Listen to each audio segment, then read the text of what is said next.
Okay, so in part one of the things I forgot to do at the very end was to add in sort of the interpretation of what that finding means. So I've just added that in blue here.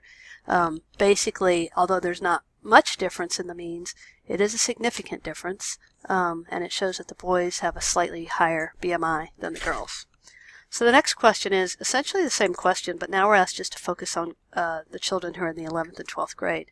So what that means is that we're still using an independent samples t-test, all right, same as we did on question 2.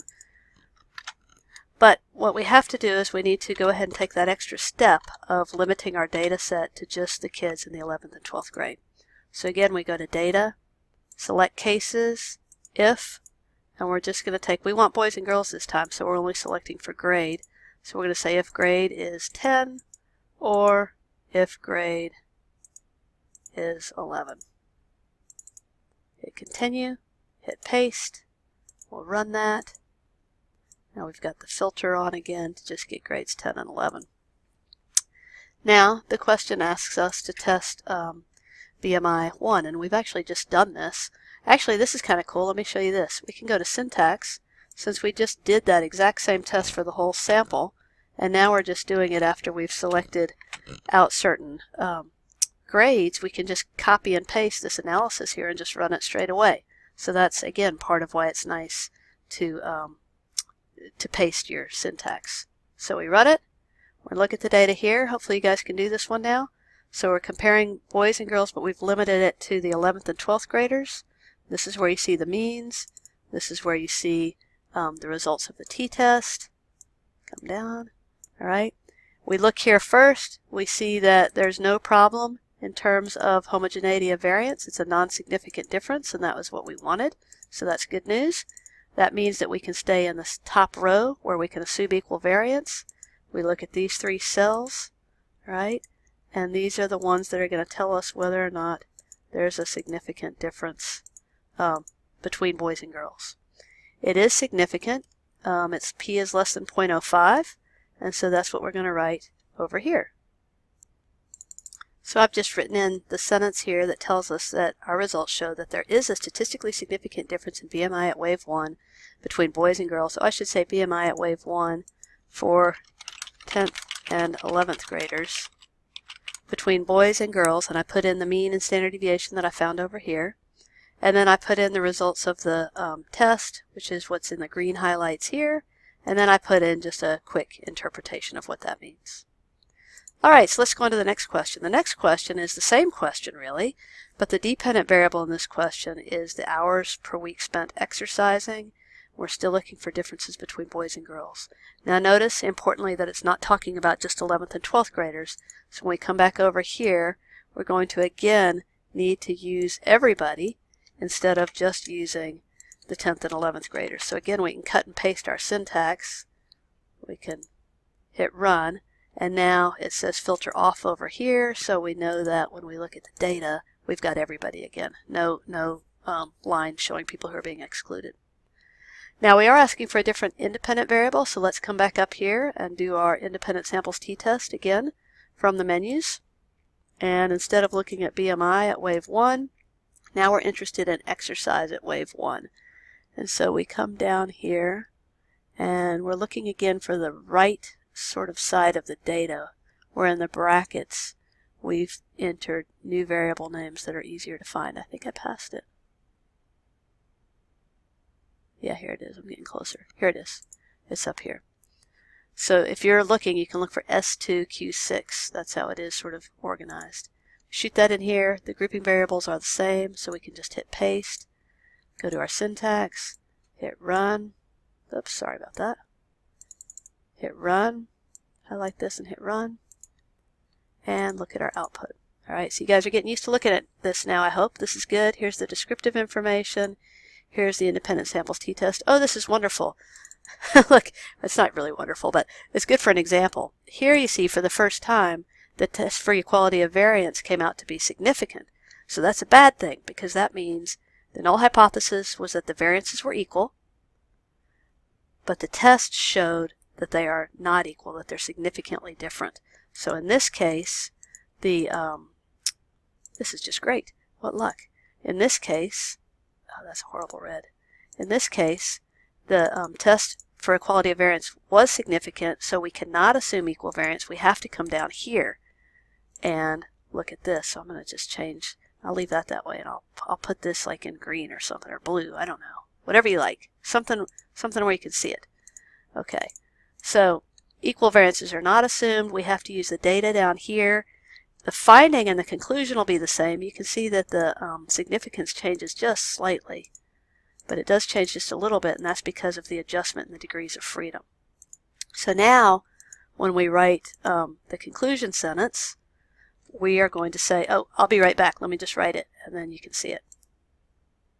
Okay, so while you were away, I had forgotten to put this in here, so I just put this blue part in here because I should have done that right away, and I just forgot. But this is the sentence that we would write. It's very similar to what you've written before. The dependent variable now is exercise at wave 1. We're comparing between boys and girls. We include the mean and standard deviations that we get from this table over here.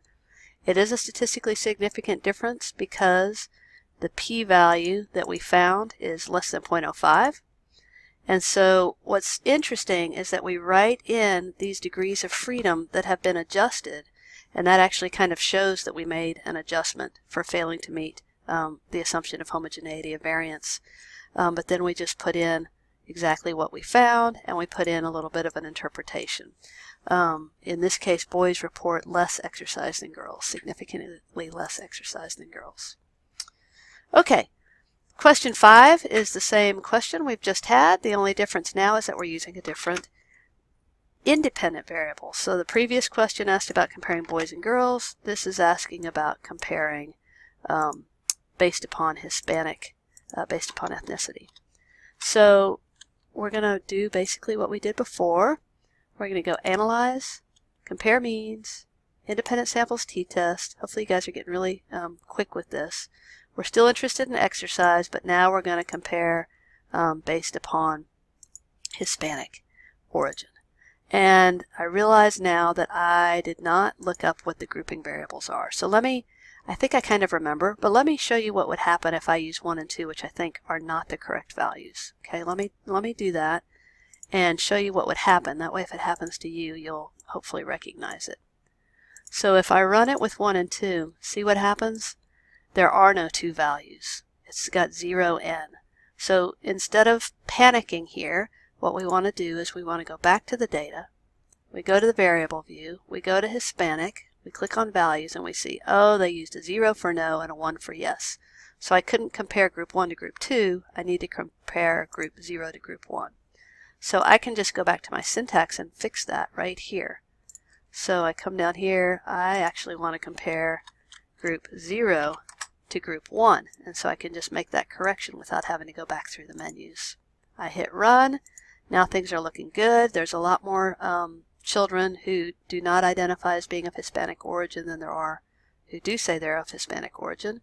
And this is actually good too, because this is the first one where we've gotten a non-significant difference. So we check here first. That p-value is greater than 0.05, so what does that mean? I hope you remember.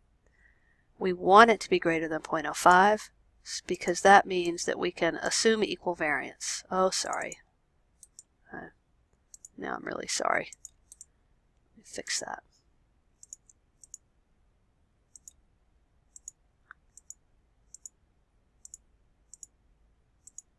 Okay, so we can assume equal variance. So we're up here in these top cells, and this is the first time that the difference is not significantly different, and that's because when you look here, that value of 0.812 is greater than 0.05, right?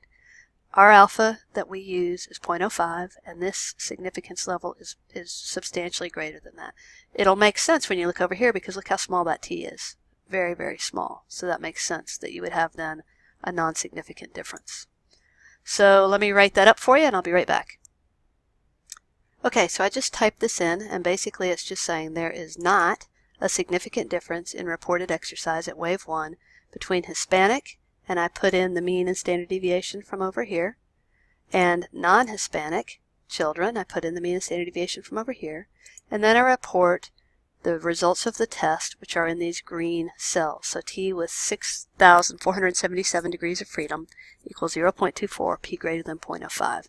And since there's no significant difference, there's nothing to explain beyond that. Okay, so now question 6 asks us, the only reason I'm asking this question is because I don't want you guys to just be following along and giving me the results and not thinking about the results. So I'm asking you in this question just to look back at what you concluded in questions, actually I didn't mean to say 3 and 4, I meant to say 4 and 5, so sorry about that, between 4 and 5, and tell us what it means, okay? So in question 4, we concluded that there's a statistically significant difference in exercise at wave 1 between boys and girls. Boys are more active, or excuse me, less active than girls.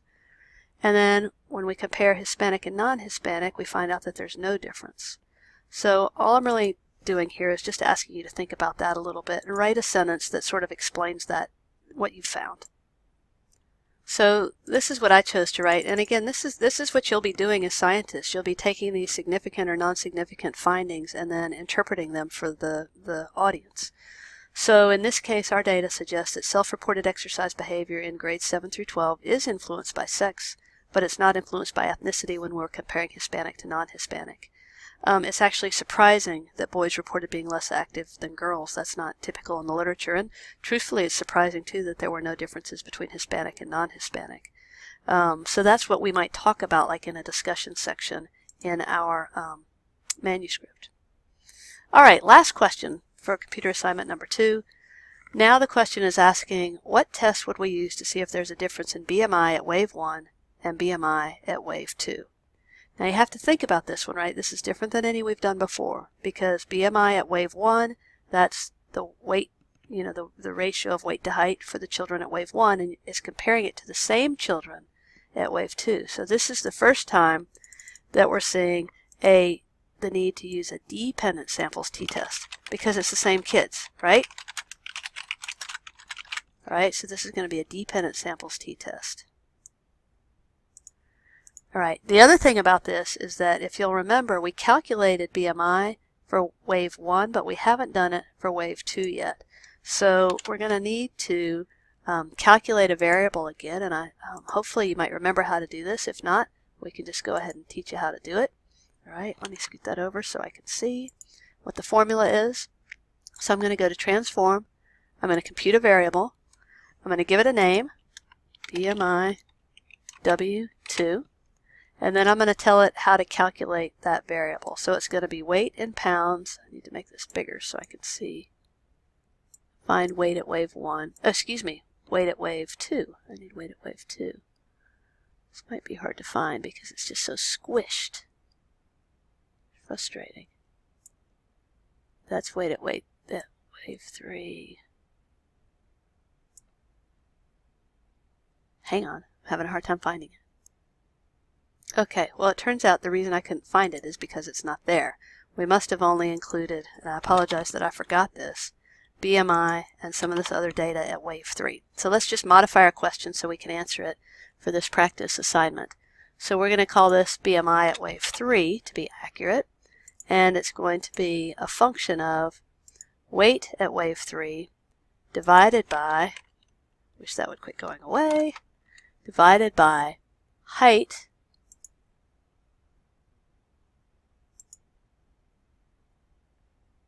in inches, which is, oh, this is complicated. It's height in inches, so we've got to multiply.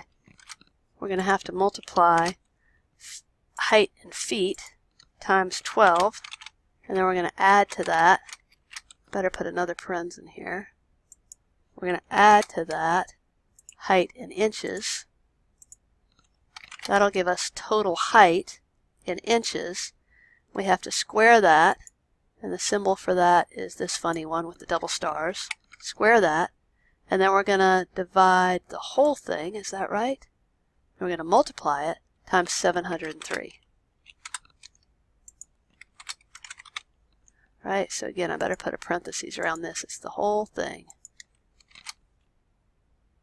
times 703. Let me paste that and see if it comes out right. I might have made a mistake.